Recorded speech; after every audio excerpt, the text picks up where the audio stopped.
intoxican con lo que beben. ¿Sabe usted lo que es un tóxico? Pues es un veneno. Y si una persona está intoxicada, quiere decir que se ha envenenado ella misma. Esa es la razón por la que muchas personas, cuando se intoxican con licores, vomitan. Tal pareciera que sus estómagos tienen más sentido común que sus cabezas. Sus estómagos reaccionan frente al veneno y tratan de rechazarlo, y sin embargo el alcohólico sigue bebiendo. ¡Qué necedad!, ¿no le parece? Un borracho se envenena a sí mismo y afecta negativamente a todo su cuerpo. Se le enrojecen los ojos, tiene mal aliento, pierde el sentido de equilibrio y dirección, puede dormir su borrachera sobre basura y no darse cuenta de ello.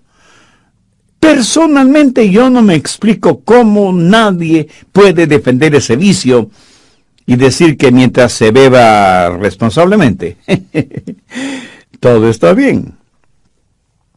En la actualidad se dice que el alcoholismo es una enfermedad. No es extraño que mientras se está buscando la causa de muchas enfermedades para combatirlas y erradicarlas, en cambio se hace una impresionante propaganda para que la gente beba más. Entonces, como dicen, si el alcoholismo es una enfermedad, ¿por qué hacen tanta propaganda para que nos enfermemos? En otras palabras, sabemos la causa de esa enfermedad y se sigue haciendo propaganda, no para erradicar la causa, sino para comercializarla. Somos personas realmente extrañas, sin necesidad de ser extraterrestres. El doctor Edwards Graham, de la Universidad de Washington, es conocido como el padre de la moderna cirugía del pecho. Y en relación con el cigarrillo, él dice en su informe médico que el fumar con exceso es la causa del 99% del cáncer del pulmón. Y el doctor Linus Pauling, premio Nobel de Química, asegura que si una persona de 20 años de edad, si fuma una cajetilla de cigarrillos diariamente, está cortando su promedio de vida en 8 años. Aterradora consecuencia de la enfermedad de fumar. Ahora, quienes hicieron estas declaraciones no son ni pastores, ni predicadores, ni sacerdotes o líderes religiosos. Son científicos investigadores que hablan de los resultados de sus investigaciones. Hay otras personas que se enferman debido a la dieta que tienen y la practican hasta el fanatismo, sin ninguna supervisión médica o de algún reconocido nutricionista. Parece que cada persona tiene su propia dieta y trata de hacer que los demás la acepten. En términos generales, no comemos comidas sanas. La actual es una generación que sabe más de comidas rápidas que no benefician, que de comidas nutritivas que son buenas para nuestros cuerpos. Y algunos de ustedes estarán pensando, bueno, lo que está diciendo no tiene que ver conmigo, porque yo no bebo, no fumo, no como comida basura y no vivo una vida sexual desordenada. Pues mi amigo, le felicito. Pero, ¿qué de las preocupaciones? ¿No sabe que la preocupación hará en usted físicamente lo mismo que la arena hace en una maquinaria? En la actualidad hay muchas formas de distracciones, con bebidas incluidas, que le harán daño físicamente, lo mismo que las preocupaciones. No digo que siempre, pero muchas veces nuestra enfermedad no es más que el resultado directo de nuestro pecado. ¿Sabía que otras veces la enfermedad puede ser causada por Satanás? Vamos al libro de Job, capítulo 2, verso 7. Entonces salió Satanás de la presencia de Jehová e hirió a Job con una sarna maligna. ¿Quién atacó a Job con esa enfermedad? Satanás. Y en el Nuevo Testamento, en el libro de los Hechos, capítulo 10 y verso 38, leemos que Jesús anduvo haciendo bienes y sanando a todos los oprimidos por el diablo. Satanás hirió con una sarna a Job, y tuvo muchos hombres y mujeres bajo su opresión física. La opresión satánica se tradujo en enfermedades físicas. Así que algunos están enfermos debido a su pecado y otros están enfermos debido a Satanás. Ahora escúcheme atentamente. Algunos están enfermos porque Dios permite esa enfermedad con un propósito especial. No es que Satanás lo hace, o sea, el resultado de algún pecado en particular. En la Biblia muchos de los santos de Dios padecieron enfermedades, y el ejemplo clásico es el del apóstol Pablo. Busque 2 Corintios 12, verso 7, en donde Pablo declara: y para que la grandeza de las revelaciones no me exaltase desmedidamente, me fue dado un aguijón en mi carne, un mensajero de Satanás para que me abofetee, para que no me enaltezca sobremanera, respecto a lo cual 3 veces he rogado al Señor que lo quite de mí, y me ha dicho: bástate mi gracia, porque mi poder se perfecciona en la debilidad.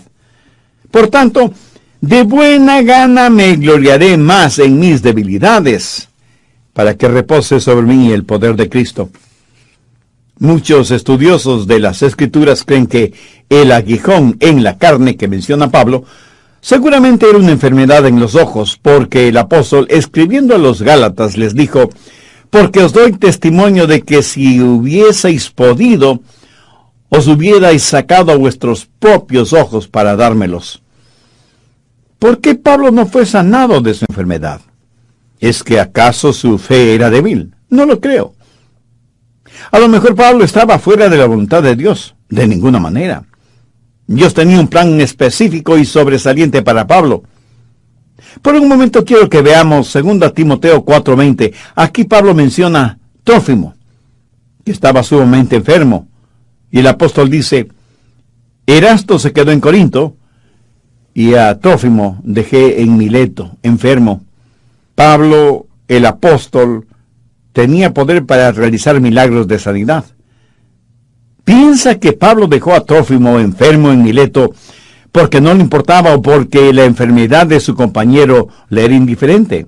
De ninguna manera. Sencillamente la voluntad de Dios no era el sanar a Trófimo.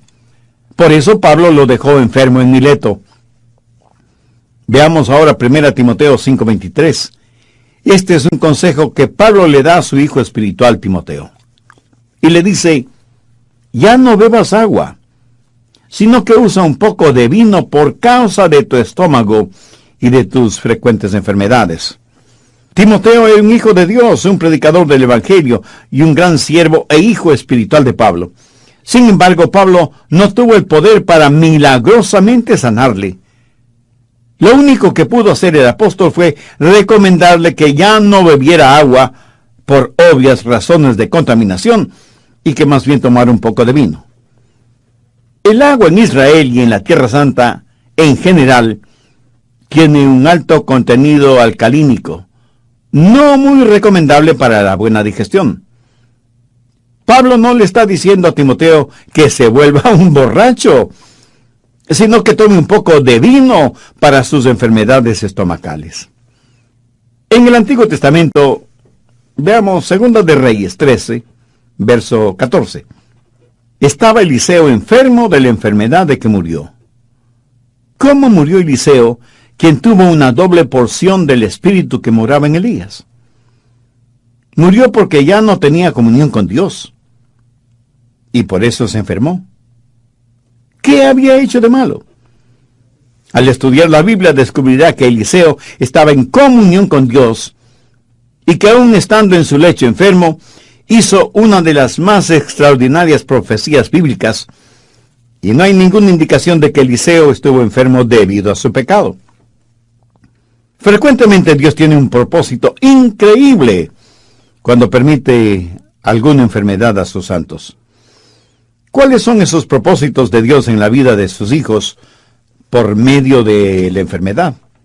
Segundo, para que experimentemos la gracia de Dios. Dios le dijo a Pablo: bástate mi gracia porque mi poder se perfecciona en la debilidad. Tercero, el poder viene por medio del sufrimiento y la enfermedad. Pablo hizo un maravilloso descubrimiento, que por medio de la enfermedad podía conocer el poder de Dios, quien le dijo: mi poder se perfecciona en la debilidad. En otras palabras, Dios le dijo: Pablo, cuando estés lo suficientemente débil como para depender totalmente de mí, tendrás más poder del que nunca tuviste estando sano. Por eso es que Pablo dijo: por tanto, de buena gana me gloriaré más bien en mis debilidades, para que repose sobre mí el poder de Cristo. Y la frase "para que repose sobre mí el poder de Cristo" es muy significativa. Quiere decir literalmente extender el tabernáculo de Dios. Dios ha extendido su poder sobre la vida de Pablo, y por eso el apóstol siente que cuando es débil, entonces es fuerte. Pablo, debido a su enfermedad física, aprendió a confiar, a depender de Jesucristo. Pablo nunca dijo: bueno, si no me puedo curar, entonces debo aguantar. No. Su actitud fue: si Dios no me quiere curar, entonces debo alabar. Amén. Por eso se glorió en su enfermedad. ¿Alguna vez usted le ha dado gracias a Dios por su enfermedad, así como le da gracias a Dios por su buena salud? Piénselo. Cuarto, la productividad a veces viene por medio de la enfermedad. Cuán grandemente ha sido bendecido el mundo por creyentes enfermos. Y aunque no sea difícil el comprenderlo, Dios puede usar nuestro sufrimiento para bendecir a otras personas. Veamos 2 Corintios 1:6. Pero si somos atribulados, es para vuestra consolación y salvación. ¿No es eso maravilloso? Pablo está diciendo: mi aflicción es su consolación, mi sufrimiento es su salvación. El resto del verso 6 dice: la cual se opera en el sufrir las mismas aflicciones que nosotros también padecemos. Recuerda que a Pablo Dios le dijo lo mucho que debía sufrir por amor de su nombre. La productividad a veces viene por medio de la enfermedad. Busque Juan 15, verso 2. Todo pámpano que en mí no lleva fruto lo quitaré, y todo aquel que lleva fruto lo limpiaré, para que lleve más fruto. Aquí la palabra limpiar significa podar. Cortar aquello que podría ser un estorbo en el crecimiento y desarrollo de los racimos. Y aunque es una operación dolorosa, es necesaria. ¿Necesita usted esa operación espiritual? No sabe por qué tiene la enfermedad que tiene.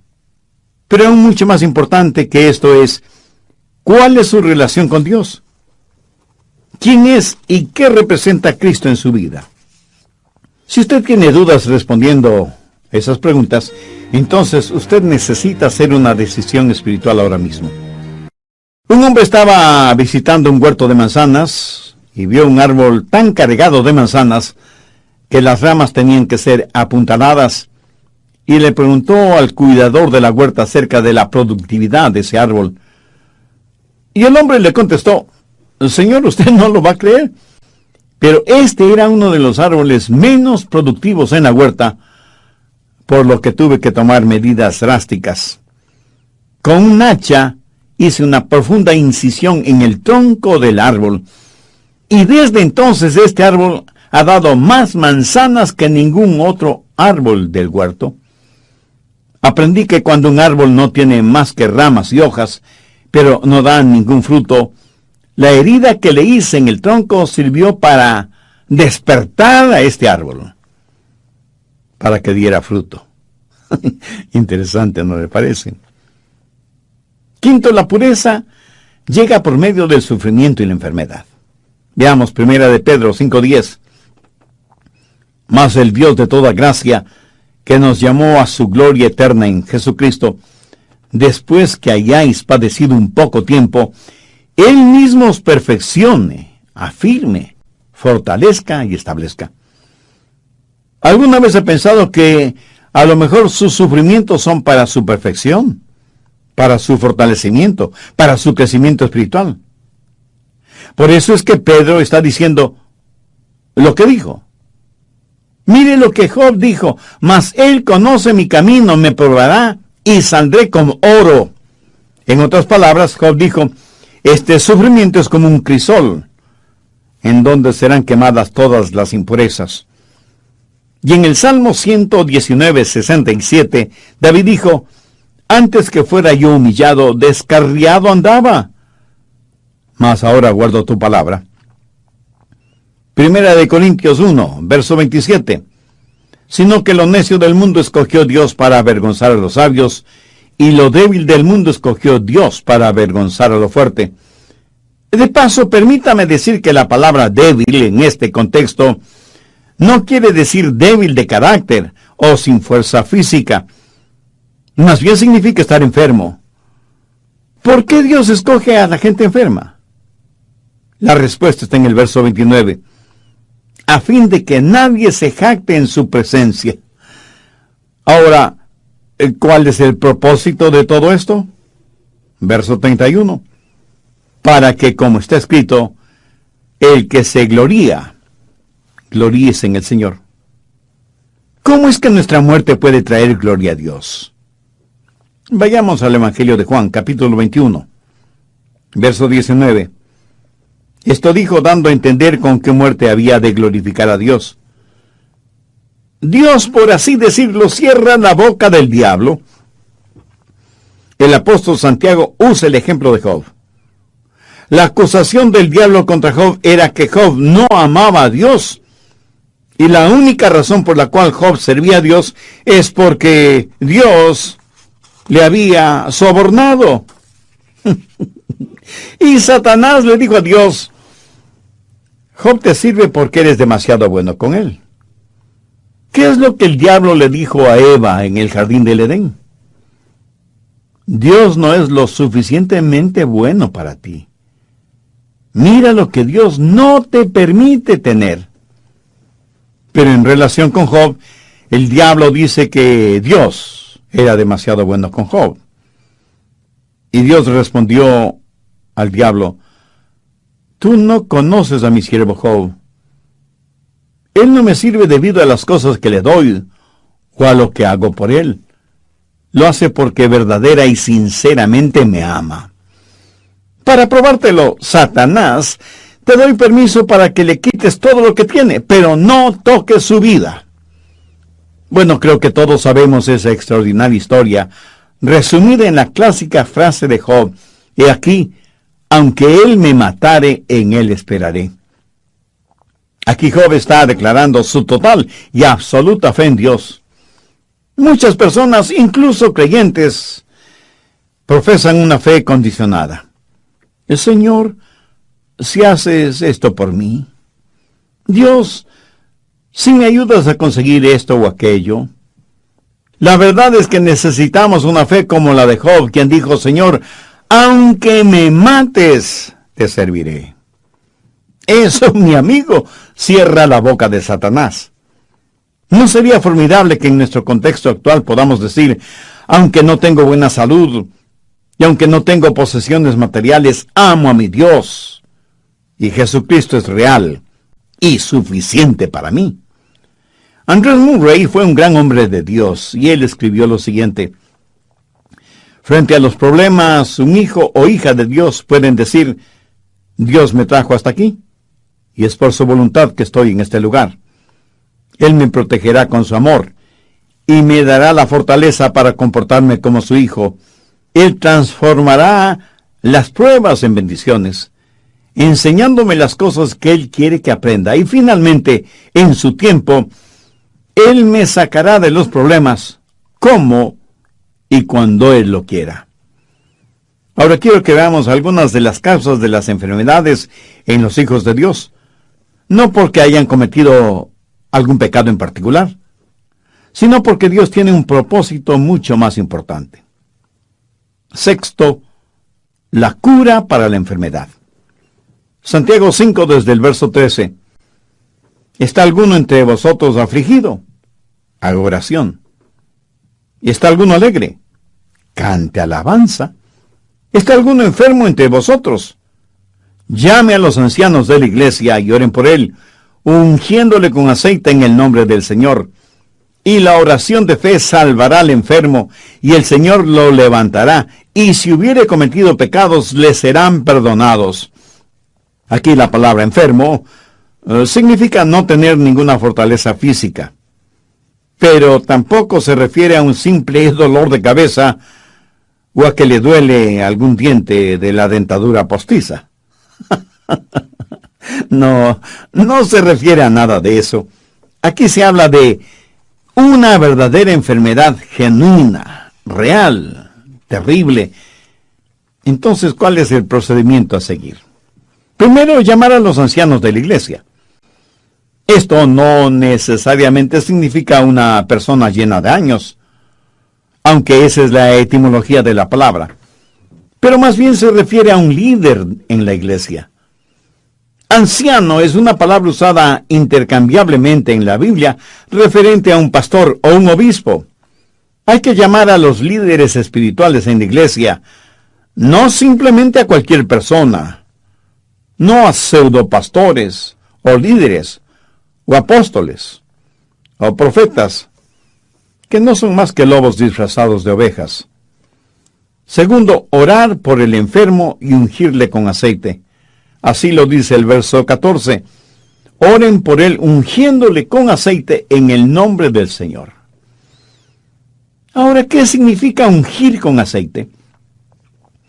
Algunos estudiosos dicen que significa el uso de medicinas, que hace referencia al uso de medicamentos para curarse.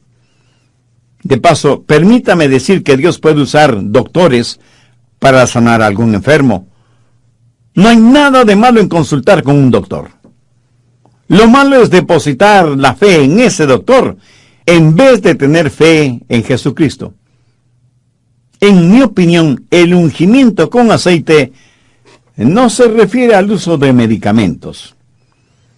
En algún comentario bíblico leí que ungir a una persona con aceite significa, prácticamente, cubrirle completamente con aceite.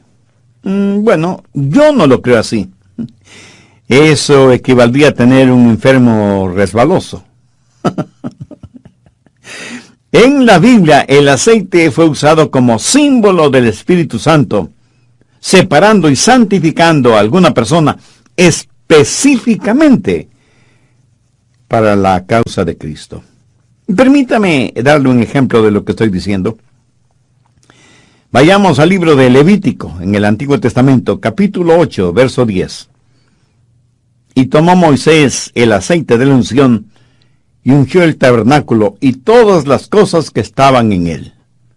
¿Lo comprende? Cuando usted unge con aceite a alguien o a algo, lo santifica. ¿Tiene problemas entendiendo lo que significa la santificación? Es muy sencillo. Significa apartar para un propósito o para un trabajo específico. Mire los siguientes versículos, el 11 y 12. Y roció de él sobre el altar 7 veces, y ungió el altar y todos sus utensilios, y la fuente y su base para santificarlos, y derramó del aceite de la unción sobre la cabeza de Aarón, y lo ungió para santificarlo. El ungimiento con aceite es un acto simbólico, similar a la cena del Señor, o Santa Cena, o comunión, al bautismo por inmersión, o la imposición de manos. Simboliza algo hermoso y sobrenatural. El aceite en la Biblia, siendo un símbolo del Espíritu Santo, cuando es usado para ungir a una persona, simboliza el que esa persona es separada, apartada para el servicio de Dios. Cuando una persona está enferma y llama a los ancianos o a los líderes espirituales de la iglesia, y ellos le ungen con aceite en el nombre del Señor Jesucristo, significa que esa persona, aunque esté enferma, está separada para el servicio y la causa de Cristo. Ahora, ¿por qué Dios debería sanar a una persona que no ha sido santificada? ¿O por qué Dios debería darle buena salud para que usted siga sirviendo al diablo? El ungimiento de una persona enferma es la declaración tácita de que esa persona está total y completamente entregada en cuerpo y alma al control del Espíritu Santo. Conozco a cientos de personas que han testificado y traído muchas almas al conocimiento de Cristo como Salvador personal, estando enfermas y en cama. O sea que, estando enfermas, hicieron más de lo que nunca hicieron estando sanas. Nuevamente, veamos Santiago 5, versos 13 y 14. ¿Está alguno afligido entre vosotros? Haga oración. ¿Está alguno alegre? Cante alabanza.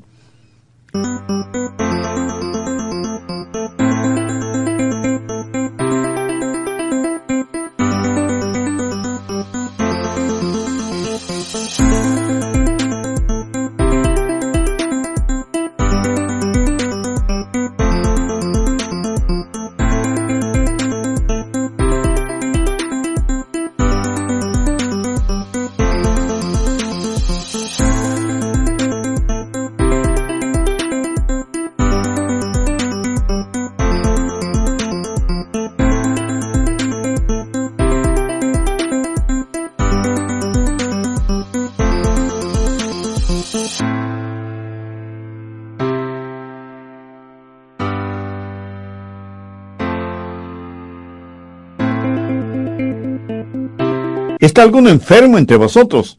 Llaman los ancianos de la iglesia y oren por él, ungiéndole con aceite en el nombre del Señor. ¿Notó eso? Son los ancianos los que oran por la persona enferma. Y tenga en cuenta que esto no es orar con la persona enferma, sino orar por la persona enferma. Los ancianos están ahí para orar, para descubrir y para hacer la voluntad de Dios. La oración que llega al cielo es la oración que comienza en el cielo. No oramos por la primera cosa que se nos viene a la cabeza. Necesitamos conocer la voluntad de Dios. Primera de Juan 5:14 dice, y esta es la confianza que tenemos en Él, que si pedimos alguna cosa conforme a su voluntad, Él nos oye.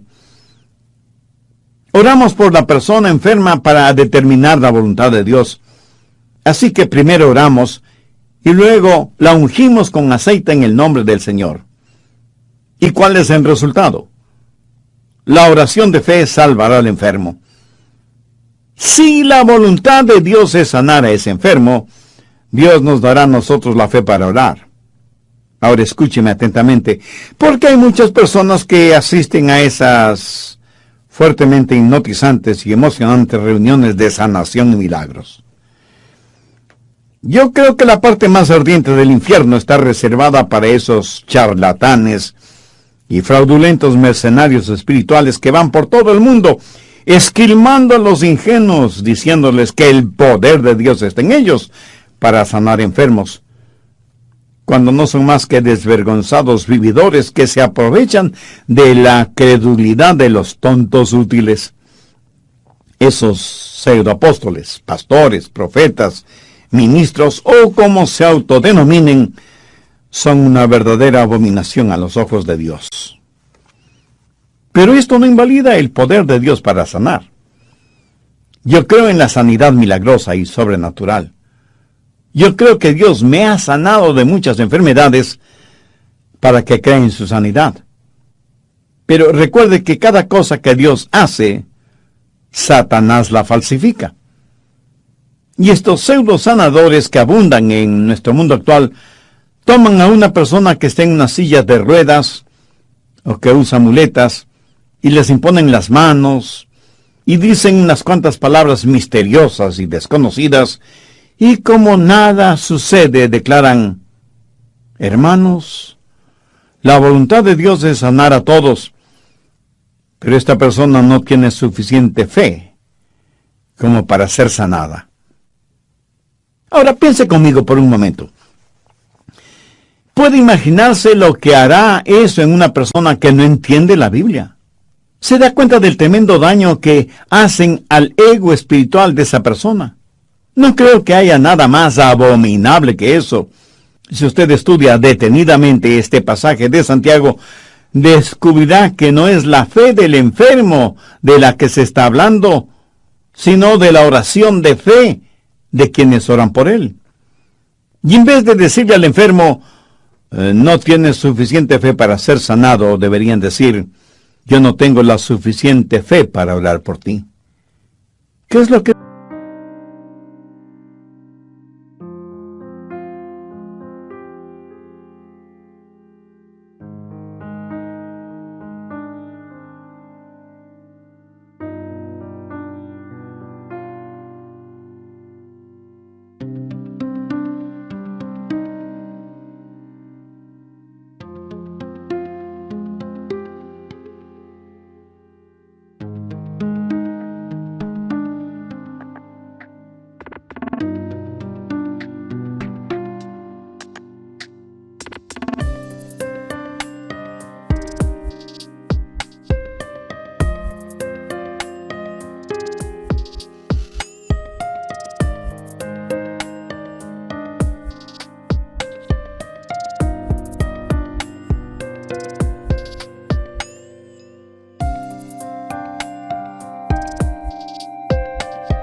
dice la Biblia? La oración de fe salvará al enfermo. Pero no se refiere a la oración del enfermo, sino a la oración de los líderes espirituales, de los ancianos, por el enfermo. Cuando una persona ha sido ungida y santificada, esa persona ha sido apartada para el servicio de Dios. Y cuando se ora con fe buscando la voluntad de Dios, el Santo Espíritu de Dios honrará esa oración de fe. Esto lo sé porque lo he visto suceder. He visto cómo Dios ha sanado en forma milagrosa e instantánea, en respuesta a la oración de fe. Yo no tengo el don de sanidad. No lo tengo ni lo busco, porque ese no es mi llamado. Pero esto no quiere decir que no ore por los enfermos. Y he visto cómo Dios ha sanado, no a todos, pero a muchos de ellos. Y he dado la honra y la gloria a Dios, que es el único que puede sanar enfermos, si esa es su voluntad.